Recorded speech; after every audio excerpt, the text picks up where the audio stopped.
রাত 2টো, তুমি অনলাইনে, সেও অনলাইনে। তুমি অপেক্ষা করছো, হয়তো এখন রিপ্লাই দেবে, কিন্তু 10 মিনিট, 20 মিনিট, 1 ঘন্টা রিপ্লাই আসে না। হঠাৎ মনে হয়, আমি কি এতটাই অপ্রয়োজনীয়? শোনো, অবহেলা কখনো হঠাৎ শুরু হয় না। অবহেলা শুরু হয় যখন তুমি নিজের মূল্য ভুলে যাও। আজ আমি তোমাকে 5টা সাইকোলজিক্যাল স্ট্র্যাটেজি বলবো, যেগুলো প্রতিশোধ না, বরং তোমার সম্মান ফিরিয়ে আনার পথ। 3 নম্বর আর 5 নম্বর পয়েন্টটা তোমার জীবন বদলে দিতে পারে। প্রথমত, অনুরোধ বন্ধ করো। সে রিপ্লাই দিচ্ছে না, তুমি বারবার কি হলো লিখছো। থামো। মানুষ সেই জিনিসের মূল্য দেয় যেটা সহজে পাওয়া যায় না। তুমি যত বেশি এক্সপ্লেন করবে, সে তত বেশি ধরে নেবে তুমি তাকে ছাড়া থাকতে পারবে না। নীরবতা মানে ইগো না, নীরবতা মানে তুমি নিজের মর্যাদা বুঝতে শুরু করেছ। যেদিন তুমি চুপ হয়ে যাবে, সেদিন প্রথমবার সে ভাববে, সে হঠাৎ বদলে গেল কেন। দ্বিতীয়ত, নিজের পৃথিবী বড় করো। অবহেলার সবচেয়ে বড় প্রতিষেধক সেলফ গ্রোথ। তুমি কি নিজের জীবন নিয়ে ব্যস্ত, নাকি তার এক লাইনের অপেক্ষায় বসে আছো? তুমি যখন জিম শুরু করবে, নতুন স্কিল শিখবে, বন্ধুদের সাথে সময় কাটাবে, তখন তুমি শুধু নিজেকে উন্নত করবে না, তুমি তার কাছে আনপ্রেডিক্টেবল হয়ে উঠবে। মানুষ সেই মানুষকেই চায় যে নিজের জীবনে আলো তৈরি করে। তৃতীয়ত, মিররিং। এটা খুব গুরুত্বপূর্ণ। সে 3 ঘন্টা পর রিপ্লাই দেয়, তুমিও সঙ্গে সঙ্গে দিও না।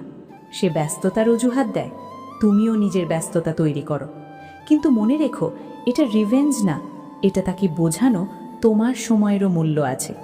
যখন সে বুঝবে তুমি আর আগের মতো সবসময় অ্যাভেলেবল না, তখন তার অবচেতন মনে হারানোর ভয় ঢুকবে। আর মানুষ হারানোর ভয়েই বেশি আঁকড়ে ধরে। চতুর্থত, সোশ্যাল মিডিয়ায় দুর্বলতা দেখানো বন্ধ করো। অবহেলিত মানুষ সাধারণত কি করে? স্যাড স্টেটাস, ভাঙা হৃদয়ের গান, ইঙ্গিতপূর্ণ পোস্ট। এতে সে কি বোঝে জানো? সে ভাবে সে এখনও আমার জন্য কাঁদছে। আজ থেকে এটা বন্ধ। তুমি কাঁদতে পারো, কিন্তু নিজের ঘরে, পাবলিকলি নয়। সোশ্যাল মিডিয়ায় দেখাও তুমি স্থির, তুমি ব্যস্ত, তুমি এগিয়ে যাচ্ছ। এই ডিজিটাল ম্যাচিওরিটি তাকে অস্থির করবে। পঞ্চমত, নিজেকে ভালোবাসা শেখো। সবশেষে শোনো, যে মানুষ তোমার কদর বোঝে না, তার কাছে নিজের মূল্য প্রমাণ করতে যেও না। তুমি যদি নিজেকে সস্তা বানাও, পৃথিবী তোমাকে ডিসকাউন্টে কিনে নেবে। আয়নার সামনে দাঁড়িয়ে একদিন বলো, আমি কারোর অপশনের তালিকায় থাকার জন্য জন্মাইনি। যেদিন তুমি এটা বিশ্বাস করবে, সেদিন থেকে অবহেলা তোমাকে ছুঁতে পারবে না। বন্ধু, সত্যিটা হলো, কেউ কারোর জন্য অপরিহার্য না। তুমি যার পেছনে ছুটছ, সে হয়তো অন্য কোথাও শান্তিতে আছে। তুমি কি সত্যিই এমন কারোর জন্য লড়তে চাও যে তোমার মূল্য বোঝে না? নাকি তুমি এমন কারোর অপেক্ষা করবে যে তোমাকে রাজার মতো বা রানীর মতো সম্মান দেবে? সিদ্ধান্ত তোমার।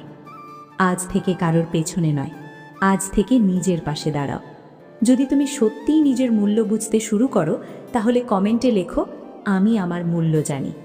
মনে রেখো, অবহেলার জবাব প্রতিশোধ না, অবহেলার জবাব হলো আত্মসম্মান। বন্ধু, তুমি একা নও, আমি তোমার পাশে আছি।